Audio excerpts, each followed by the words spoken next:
नमो भगवते वासुदेवाय। पौष महात्म्य के विष्णु पुराण के अध्ययन में आपका हार्दिक स्वागत है।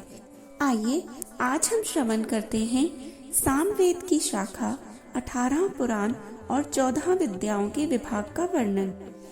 किंतु श्रवण से पूर्व कृपया हमारे चैनल को सब्सक्राइब करें, अधिकाधिक शेयर व लाइक करें और कमेंट बॉक्स में अवश्य लिखें जय हरि विष्णु।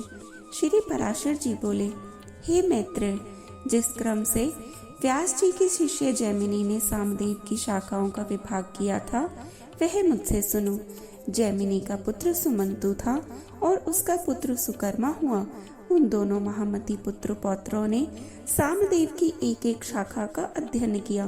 तदंतर सुमंतु के पुत्र सुकर्मा ने अपनी सामवेद संहिता के 1 सहस्त्र शाखा वेद किए और हे द्विजोतम, उन्हें उसके कौशल्य हिरण्याभ तथा पौष्पिंजी नामक 2 महाव्रती शिष्यों ने ग्रहण किया। हिरण्याभ के 500 शिष्य थे जो उदीच्य सामक कहलाए। इसी प्रकार जिन अन्य द्विजोतमों ने इतनी ही संहिताएं हिरण्याभ से और ग्रहण की उन्हें पंडित जन प्राच्य सामक कहते हैं। पौष्पिंजी के शिष्य लोकाक्षी, नौधमी, कक्षीवान और लांगली थे। उनके शिष्य प्रशिष्यों ने अपनी अपनी संहिताओं के विभाग करके उन्हें बहुत बढ़ा दिया। महामुनि कृति नामक हिरण्याभ ने एक और शिष्य ने अपने शिष्यों को सामदेव की 24 संहिताएं पढ़ाई। फिर उन्होंने भी इस सामवेद का शाखाओं द्वारा खूब विस्तार किया। अब मैं अर्थववेद की संहिताओं के समुच्चय का वर्णन करता हूँ। अर्थववेद को सर्वप्रथम अमित तेजोमय सुमंतु मुनि ने अपने शिष्य कबंध को पढ़ाया था। फिर कबंध ने उसके 2 भाग करके उन्हें देवदर्श और पथ्य नामक अपने शिष्यों को दे दिया। हे द्विजसतम, देवदर्श के शिष्य मेद, ब्रह्मबली, शौलकायनी और पिपलाद थे। हे द्विज, पथ्य के भी जबाली, कुमुदादि और शौनक नाम के 3 शिष्य थे जिन्होंने संहिताओं का विभाग किया। शौनक ने भी अपनी संहिता के 2 विभाग करके उनमें से एक बब्रू को तथा दूसरी सैंधव नामक अपने शिष्य को दी। सैंधव से पढ़कर मुंजिकेश ने अपनी संहिता के पहले 2 और फिर 3 विभाग किए, अर्थात 5 विभाग किए। नक्षत्र कल्प, वेद कल्प, संहिता कल्प, आंगीर संकल्प और श्रांति कल्प। उनके रचे हुए ये 5 विकल्प अर्थवेद संहिताओं में सर्वश्रेष्ठ हैं। तदंतर पुराणार्थ विशारद व्यास जी ने आख्यान, उपाख्यान, गाथा और कल्प शुद्धि के सहित पुराण संहिता की रचना की। रोमहर्षण सूत व्यास जी के प्रसिद्ध शिष्य थे। महामती व्यास जी ने उन्हें पुराण संहिता का अध्ययन कराया। उन सूत जी के सुमति, अग्निवर्चा, मित्रायु, शांसपायन, अकृतवर्ण और सावर्णी ये 6 शिष्य थे। काश्यप गोत्रीय, अकृतवर्ण, सावर्णी और शांसपायन ये तीनों संहित करता हैं। उन तीनों संहिताओं की आधार एक रोमहर्षण जी की संहिता है। हे मुने, इन चारों संहिताओं की सारभूत मैंने यह विष्णु पुराण संहिता बनाई है। पुराणज्ञ पुरुष कुल 18 पुराण बतलाते हैं। उन सब में से प्राचीनतम ब्रह्म पुराण है। प्रथम पुराण ब्राह्मण्य है, दूसरा पद्म, तीसरा वैष्णव, चौथा शैव्य, 5वां भागवत, 6ठा नारदीय और 7वां मार्कंडेय है। इसी प्रकार 8वां आग्नेय, 9वां भविष्यत, 10वां ब्रह्म वैव्रत और 11वां पुराण लैंग कहा जाता है तथा 12वां वाराह, 13वां स्कंद, 14वां वामन, 15वां कौर्म तथा इनके पश्चात मात्स्य, गारुड़ और ब्रह्मांड पुराण है। हे महामुने, ये ही 18 महापुराण हैं। इनके अतिरिक्त मुनिजनों ने और भी उनके उप पुराण बतलाए हैं। इन सभी में सृष्टि, प्रलय, देवता आदियों के वंश, मनमंत्र और भिन्न भिन्न राजवंशों के चरित्रों का वर्णन किया गया है। हे मैत्रेय, जिस पुराण को मैं तुम्हें सुना रहा हूँ वह पद्म पुराण के अनंतर कहा हुआ वैष्णव नामक महापुराण है। हे साधु श्रेष्ठ, इसमें सर्ग, प्रतिसर्ग, वंश और मनमंत्र आदि का वर्णन करते हुए सर्वत्र केवल विष्णु भगवान का ही वर्णन किया गया है। 6 वेदांग, 4 वेद, मीमांसा, न्याय, पुराण और धर्मशास्त्र, ये ही 14 विद्याएं हैं। इन्हीं में आयुर्वेद, धनुर्वेद और गांधर्व, इन तीनों को तथा चौथे अर्थशास्त्र को मिला लेने से कुल 18 विद्याएं हो जाती हैं। ऋषियों के 3 भेद हैं, प्रथम ब्रह्म ऋषि, द्वितीय देव ऋषि और फिर राज ऋषि। इसी प्रकार मैंने तुमसे वेदों की शाखाओं के भेद, उनके रचयिता तथा शाखा भेद के कारणों का भी वर्णन कर दिया। इसी प्रकार समस्त मनमंत्रों में एक से शाखा भेद रहते हैं। हे द्विज, प्रजापति ब्रह्मा जी से प्रकट होने वाली श्रुति तो नित्य है, ये तो उसके विकल्प मात्र हैं। हे मैत्रेय, वेद के संबंध में तुमने मुझसे जो कुछ पूछा था वह मैंने सुना दिया, अब और क्या कहूँ। श्री मैत्रेय जी बोले, हे गुरु, मैंने जो कुछ पूछा आपने वह सब यथावत वर्णन किया। अब मैं एक बात और सुनना चाहता हूँ, वह आप मुझसे कहिए। हे महामुने, 7 द्वीप, 7 पताल और 7 लोक, ये सभी स्थान जो इस ब्रह्मांड के अंतर्गत हैं, स्थूल, सूक्ष्म, सूक्ष्मतर, सूक्ष्म अति सूक्ष्म तथा स्थूल और स्थूलतर जीवों से भरे हुए हैं। हे मुनि सतम, 1 अंगुल का 8वां भाग भी कोई ऐसा स्थान नहीं है जहाँ कर्म बंधन से बंधे हुए जीव न रहते हों। किंतु हे भगवान, आयु के समाप्त होने पर ये सभी यमराज के वशीभूत हो जाते हैं और उन्हीं के आदेशानुसार नरक आदि नाना प्रकार की यातनाएं भोगते हैं। तदंतर पाप भोग के समाप्त होने पर वे देवादि योनियों में घूमते रहते हैं। सकल शास्त्रों का ऐसा ही मत है। अतः आप मुझे वह कर्म बताइए जिसे करने से मनुष्य यमराज के वशीभूत नहीं होता। मैं आपसे यही सुनना चाहता हूँ।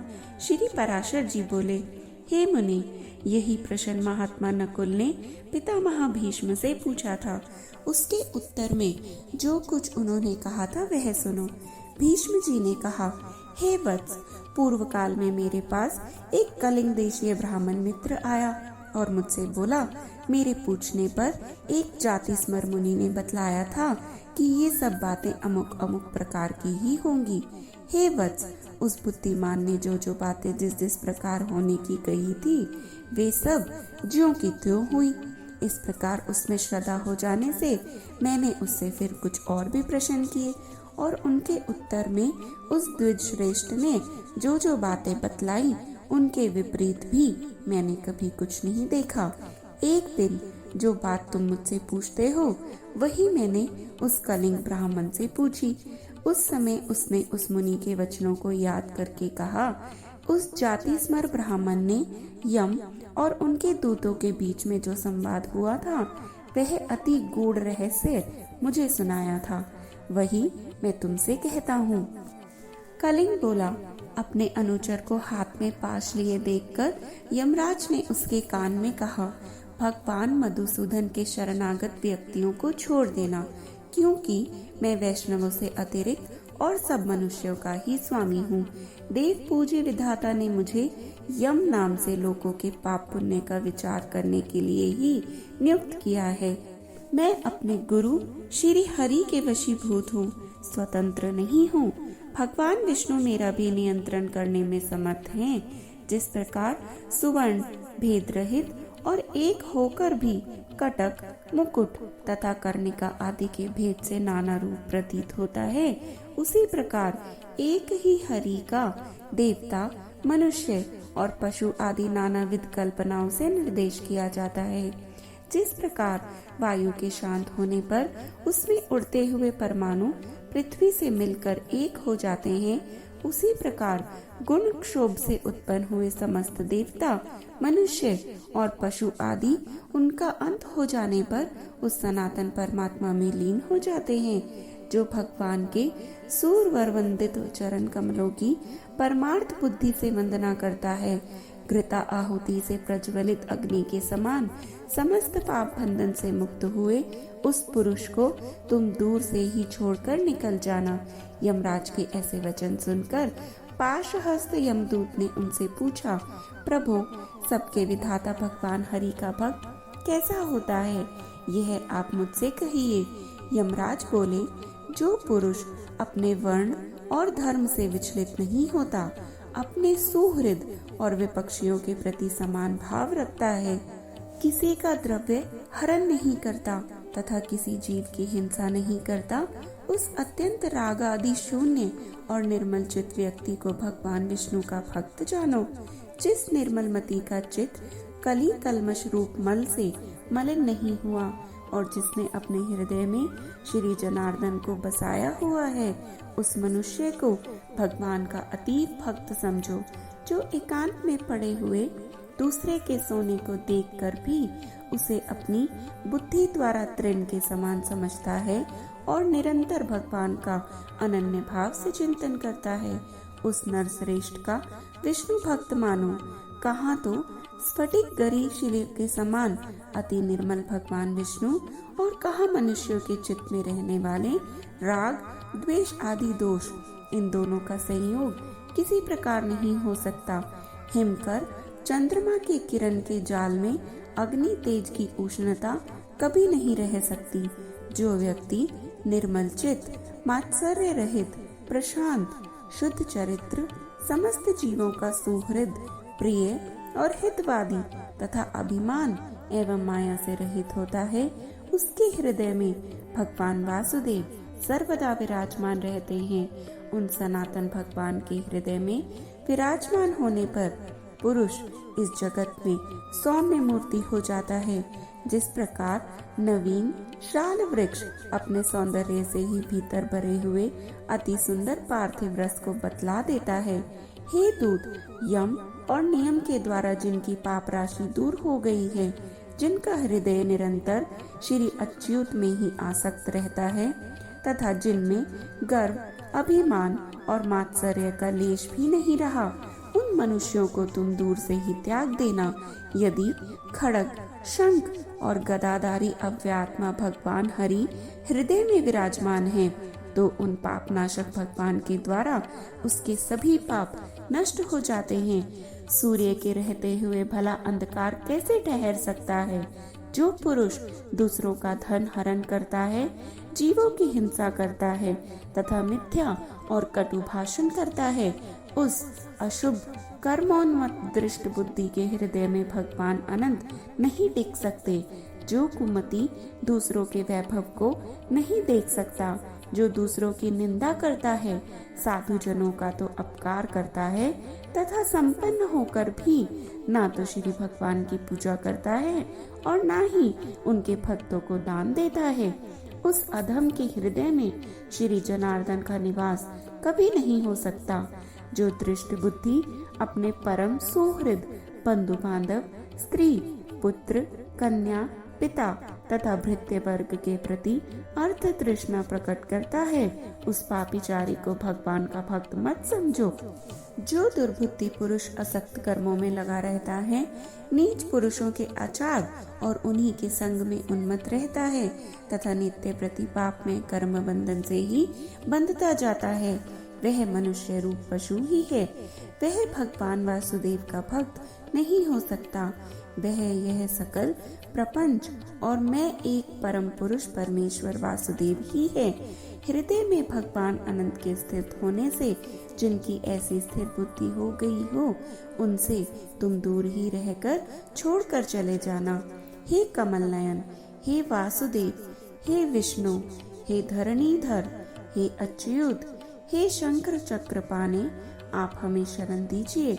जो लोग इस प्रकार पुकारते हो, उन निष्पाप व्यक्तियों को तुम दूर से ही त्याग देना।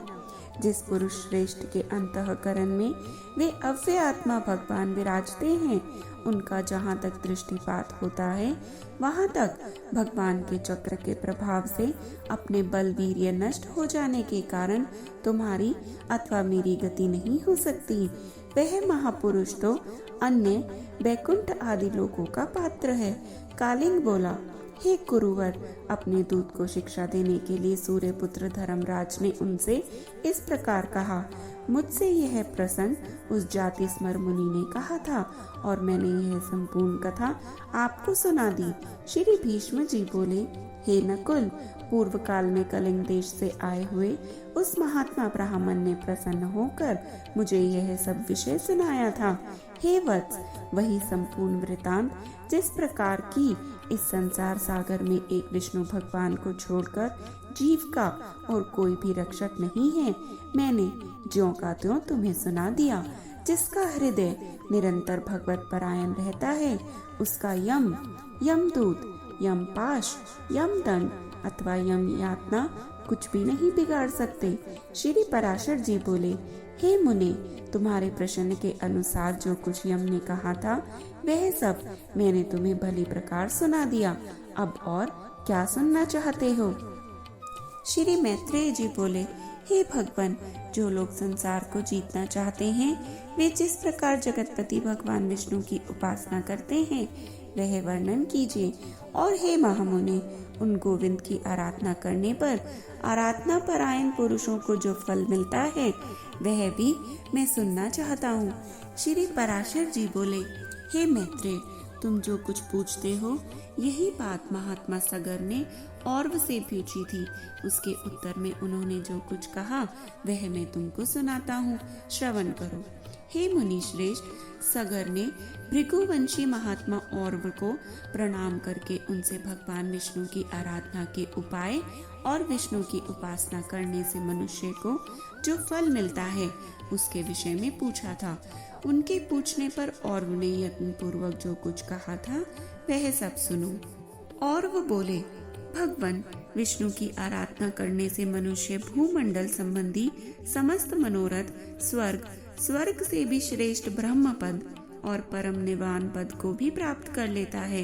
हे राजेंद्र, वह जिस जिस फल की जितनी जितनी इच्छा करता है, अल्प हो या अधिक, श्री अच्युत की आराधना से निश्चय ही वह सब प्राप्त कर लेता है। और हे भूपाल, तुमने जो पूछा कि हरि की आराधना किस प्रकार की जाए, सो सब मैं तुमसे कहता हूँ। सावधान होकर सुनो। जो पुरुष वर्णाश्रम धर्म का पालन करने वाला है वही परम पुरुष विष्णु की आराधना कर सकता है। उनको संतुष्ट करने का और कोई मार्ग नहीं है। हे नृप, यज्ञों का यजन करने वाला पुरुष उन विष्णु का ही यजन करता है। जप करने वाला उन्हीं का जप करता है और दूसरों की हिंसा करने वाला उन्हीं की हिंसा करता है, क्योंकि भगवान हरि सर्वभूतमय है। अतः सदाचार युक्त पुरुष अपने वर्ण के लिए विहित धर्म का आचरण करते हुए श्री जनार्दन की ही उपासना करता है। हे पृथ्वीपते, ब्राह्मण, क्षत्रिय, वैश्य और शूद्र अपने अपने धर्म का पालन करते हुए ही विष्णु की आराधना करते हैं, अन्य प्रकार से नहीं। जो पुरुष दूसरों की निंदा, चुगली एवं मिथ्या भाषण नहीं करता तथा ऐसा वचन भी नहीं बोलता जिससे दूसरों को खेद हो, उसे निश्चय ही भगवान केशव प्रसन्न रहते हैं। हे राजन, जो पुरुष दूसरों की स्त्री, धन और हिंसा में रुचि नहीं रखता उससे सर्वदा ही भगवान केशव संतुष्ट रहते हैं। हे नरेंद्र, जो मनुष्य किसी प्राणी अथवा वृक्ष आदि अन्य देहधारियों को पीड़ित अथवा नष्ट नहीं करता उससे श्री केशव संतुष्ट रहते हैं। जो पुरुष देवता, ब्राह्मण और गुरुजनों की सेवा में सदा तत्पर रहता है, हे नरेश्वर, उससे गोविंद सदा प्रसन्न रहते हैं। जो व्यक्ति स्वयं अपने और अपने पुत्रों के समान ही समस्त प्राणियों का भी हित चिंतक होता है वह सुगमता से ही श्री हरि को प्रसन्न कर लेता है। हे नृप, जिसका चित्त राग आदि दोषों से दूषित नहीं होता उस विशुद्ध चित्त पुरुष से भगवान विष्णु सदा संतुष्ट रहते हैं। हे नृप श्रेष्ठ, शास्त्रों में जो जो वर्णाश्रम धर्म कहे हैं उनका ही आचरण करके पुरुष विष्णु की आराधना कर सकता है और किसी प्रकार नहीं। सगर बोले, हे द्विज श्रेष्ठ, अब मैं संपूर्ण वर्ण धर्म और आश्रम धर्मों को सुनना चाहता हूँ, कृपया करके वर्णन कीजिए। जय हरि विष्णु। आगे सगर जी के प्रश्नों का उत्तर जानने के लिए कृपया हमारे साथ बने रहें और जपते रहें। हर हर महादेव।